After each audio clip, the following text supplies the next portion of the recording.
Reporting for Jacksonville.com, this is Gene Frenette, sports columnist for the Florida Times-Union, along with Jaguars beat writer Vito Stellino. It's 1 hour after the Jaguars have suffered a demoralizing 20-16 loss here to the Buffalo Bills. And Vito, suddenly all the talk, preseason talk about this team being a Super Bowl contender, being an AFC elite team, suddenly takes on a much different spin now. Second week in a row, very disheartening loss. Well, the second week in a row, it came down to a third down play, and Greg Williams guessed wrong both times. Last week, he dialed up all-out blitz, both gave him 44 yards. This time, he plays back in coverage, and Lee Evans makes a big play to set up the winning touchdown. But what was really unbelievable about this game was that Buffalo came back in its heat, especially against a defense that only had 4 plays in the third quarter, so they were presumably rested, and yet they just marched down the field against them. And so that's a demoralizing thing. And it also showed they don't have playmakers on either side of the ball, the big-time playmakers that pull games out. They're a very solid team, but they don't have the big guy that makes the game-winning play. For the second week in a row, and it happened last week, the Titans' pressure moment late in the fourth quarter. Jaguars give up the 44-yard pass play last week. This week, they give up a 37-yard pass play from Trent Edwards to Lee Evans that sets up the touchdown pass the next play to James Hardy. And again, you have to ask yourself, the Jaguars were supposed to be, maybe a little bit more exotic with Greg Williams as the defensive coordinator, bring more blitzes, bring more pressure. They did get 3 sacks today, but it seemed like they never could get it when it mattered the most.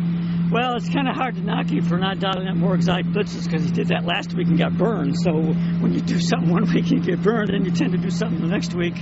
Again, at some point, the players have to make a play, and they didn't make a play on that play, and then there was a busted coverage on the touchdown play. So they've got to go back in the drawing room and work on this. But, in a way, this game was lost 4 years ago in the draft room. They picked Reggie Williams over Lee Evans. When you make enough bad picks like that, like picking Matt Jones over Heath Miller, when you make those kind of bad plays, it catches up to you, and it's kind of caught up to them. Well, we put a little bit of the blame on the defense, but let's not kid ourselves here. The offense certainly deserves 50% of the blame for this loss today. David Garrard threw a really horrendous interception just before halftime that cost the Jaguars at least 3 points, possibly 7. The receiver, Mike Walker, was well covered.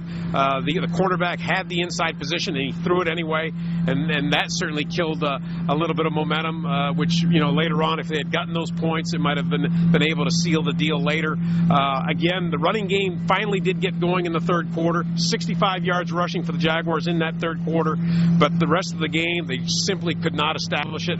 Patchwork offensive line did okay, but it simply wasn't enough. This is the 4th game in a row, both playoff games, and now the first 2 games of the season, where the opposing team has said, we're going to take away the run. And that you can't beat us with your passing game, and they couldn't. So that's another big problem.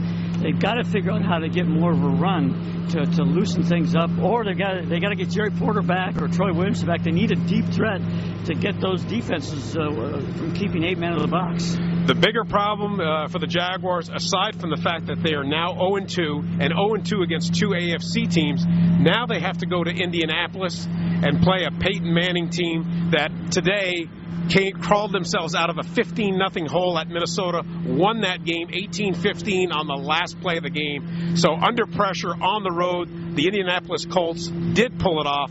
Under pressure today at home in the heat, the Jaguars did not pull it off. So that's going to put the Jaguars obviously in a must-win situation next week. They've got to find a way to get this season back on track, or it could get away from them in a hurry. Reporting from Jacksonville Municipal Stadium, this is Gene Frenette and Vito Stellino for Jacksonville.com.